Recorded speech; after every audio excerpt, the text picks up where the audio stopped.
Hello বন্ধুরা, good morning. আমি চলে এলাম আবারও একটা ব্লগ নিয়ে তোমাদের কাছে। দেখো, সকালবেলা প্রথমেই আগে মুখটা ধুয়ে ফ্রেশ হয়ে নিচ্ছিলাম, আর তারপরেই চিন্তা করছিলাম যে আজকে সকালে কি কি করব না করব, সেটা প্রথমে সিদ্ধান্ত চলে থাকে যে এসেছি কী করা হবে না হবে। রান্নাঘরে এসে তারপরে দেখো নিজে করে নিলাম আর চাটা ঢালবো এবারে। আছে আমি নিলাম এই গ্রিন পাউরুটিটা। এটা আগে 3 টাকা করে খেতাম ছোটোবেলায়, এখন 6 টাকা করেছে। আগের সাইজটা আরও বড় ছিল, এখন আরও ছোট করেছে।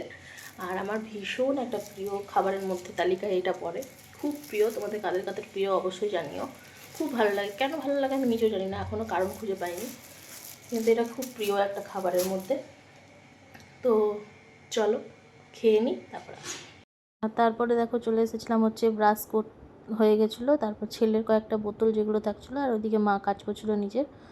তো ছেলের বোতলগুলো ক্লিন করতে চলে এসেছিলাম। আমি তো তোমাদের বলেইছি, লাভে ক্লিনজার দিয়ে আমি ওর ছোটো যে একদিন বয়স সেদিন থেকে, আর ও প্রথম থেকে ফর্মুলা মিল্ক খায়, তার জন্য আমার বোতল প্রচুর লাগে। আর প্রায় আমি আগে তো কিছুদিন মানে প্রায় 4-5-6 মাস বলতে পারো শুধুমাত্র ফিলিপসেরই ইউজ করছি, কিন্তু ফিলিপসের আমার সবটাই ভালো লাগে, কিন্তু নিপেলগুলো খুব তাড়াতাড়ি খারাপ হয়ে যায়। মানে দুধ যদি কোথাও আটকে যায়, নিপিলগুলোর থেকে কোনো রকমের দুধগুলো ঠিক ক্লিন হয় না, যতই ফুটাই যতই যাই করি না কেন কিছু হয় না, দেখতে পাচ্ছ। ওই জন্য এখন আর সবগুলো ফিলিপসের ইউজ করি না, 2-3টে সেট রেখেছি ফিলিপসের, বাকি আমি নর্মালি ইউজ করি, যে 2-1 মাস পর পর আমি আবারও চেঞ্জ করে দেবো বোতল। বেশি দিন ইউজ ওকে দিই না, 2-3 মাস বা কোনো বোতল 1 মাসেও আমি ফেলে দিই। তারপরে চলে এসেছিলাম ছেলের জন্য সাবু খাওয়াবো।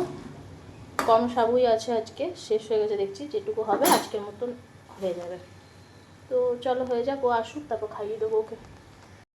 তারপরে চলে এসেছিলাম দেখো দোকানে চলে এসেছিলো কাস্টমার, আর কাস্টমারকে জিনিস দেখাচ্ছিলাম। ও লিপস্টিক নিচ্ছিল, আর কাস্টমার যদিও আমার বাড়িরই, ও আমার বাড়িতে ভাড়াই থাকে বোনটা, তো সেই চলে দেখলে এসেছিলো। অনেকক্ষণ আগে আমি দোকান থেকে উপরে চলে এসেছি। দোকানে কাস্টমার ছিল, দোকানে কাস্টমার জিনিসপত্র দিয়ে, দোকানে আমার কিছু কাজ ছিল, অনলাইনের কাজ ছিল, সেগুলো কমপ্লিট করে অর্ডার তুলে তারপরে উপরে এলাম। উপরে এসে কিছু অর্ডার তুললাম, নিজের ভিডিও আপলোড করার ছিল, ভিডিও আপলোড হচ্ছে না, প্রবলেম হচ্ছে অনেক সময় ফেসবুকে, তো ভিডিও আপলোড করলাম। তারপর এখন ছেলে চাটা, এই যে জগন্নাথের ড্রেস পরিয়ে দিয়েছি। হ্যাঁ, আজকে যেটা সেই উপলক্ষে ওকে জগন্নাথের ড্রেস পরিয়ে দেওয়া হয়েছে। এই ড্রেসটা অনেক দিন ধরে আমার বাবা পুরী গেছিলো 2 মাস আগে, তখন নিয়ে এসছে। আমরা পুরী যাওয়া অনেক আগে হয়েছে, এবার এখন তো পুরী যাইনি, তো বাবা গেছিলো মাঝে, নিয়ে এসছে। তো তখন থেকে ইচ্ছে ছিল যে আমি 2 মাস আগে এনেছে, তখন থেকে ইচ্ছে ছিল যে রথের দিন পরাবো বলে, তো আজকে রথের দিনই পরালাম। আর একটা আছে, ওটা ইচ্ছে আছে বিপত্তারিণী পুজোর দিন পরাবো। ওটা আমার শ্বশুরবাড়িতে বিপত্তারিণী পুজো, নিজেদের পুজো হয়, তো দেখা যাক সেদিন পড়াবো তো ভেবে রেখেছি। তো চলো দেখতে থাকো কী করছি না করছি। ছেলেকে রথ টানানোরও খুব ইচ্ছে আছে, বিকেল অবধি কী করছি দেখি। যদি সামনাসামনি বড় বড় রথ তো যাই, কিন্তু বড় রথগুলো তো ওকে দিয়ে টানানো যাবে না। তবে যদি সামনে দিয়ে ছোট রথ যাই, বাচ্চা কাচ্চারা সব ছোট রথ তো বার করে, রথ নিয়ে কথা, তো ছোট রথ অবশ্যই টানানোর ইচ্ছে আছে বাড়ির সামনে দিয়ে যদি যায়, দেখা যাক। আর ভাবছিলাম রথের দিন ছেলেকে মানে রথ দেখাতে নিয়ে যাব কোথাও একটা বড় কোনো জায়গায়, কিন্তু তারপরে তো ডিসিশন নিলাম যে না, নিয়ে যাব না। কারণ হচ্ছে যে টাইমে রথটা ওকে দেখাতে নিয়ে যাব সেই টাইমটা ছেলের ঘুমের টাইম।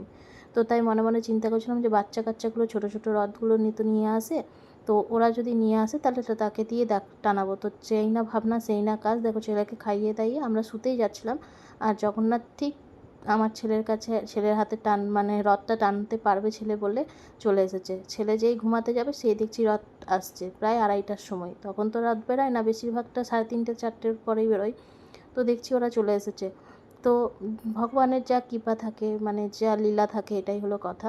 তো ওই যে চলে এসেছে, তো আমরাও সময় নষ্ট করিনি, মা আর আমি বললাম যে এখনই টানিয়ে নিই, কারণ তখন যদি বিকেলবেলায় ঘুমাই। আর সত্যি কথাই আমরা যেটা ভেবেছি সেটাই হয়েছে।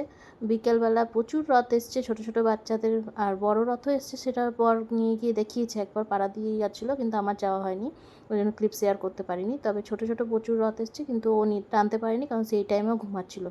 আর যখন ঘুম থেকে উঠেছে তখন আর রথ আসেনি, তখন তো সন্ধে লেগেছে প্রায়। এই দেখো আমরা ঘুম থেকে উঠেও গেছি, বিকালে ঘুমিয়ে গেছিলাম, আর ঘুম থেকে উঠে প্রায় সন্ধে হয়ে এসছে। আর তখন আর রথ মানে প্রায় সব চারিদিক থেকে রথগুলোর ঘরে ঢুকিয়ে নিয়েছে।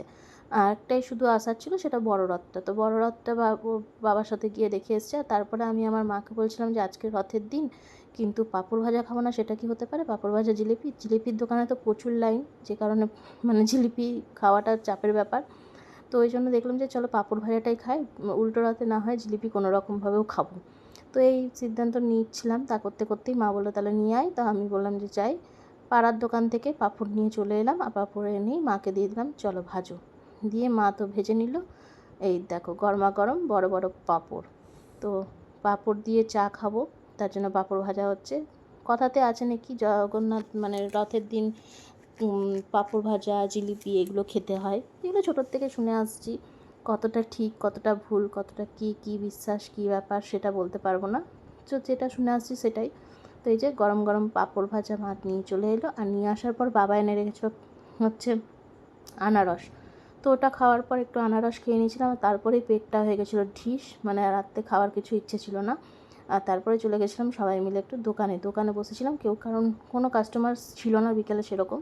রথের দিন সবাই যে যার গেছিলো, তার জন্য তাড়াতাড়ির মধ্যে দোকানটাও আমি বন্ধ করে দিলাম। এই যে বাবা আজকে বন্ধ করেন, বাবাকে আগেই ঘরে পাঠিয়ে দিয়েছি। আর আমি তারপরে শেষে যেহেতু আমরা একটু বসে গল্প আড্ডা করছিলাম সবাই মিলে, যে কারণে লেট হয়ে গেছিলো বলে আমি দোকানটা আজকে বন্ধ করে, নাহলে বেশিরভাগ দিনই বাবাই দোকান খুলে, বাবাই দোকান বন্ধ করে।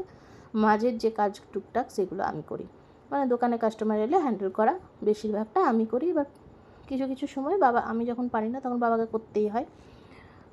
তো এই হলো ব্যাপার। তো আজকের ভিডিওটা এতটাই থাকলো, ভালো লাগলো অবশ্যই পাশে থেকো, সাথে থেকো অবশ্যই, কিন্তু সাবস্ক্রাইব করতে ভুলো না তোমরা কেউ, সাবস্ক্রাইব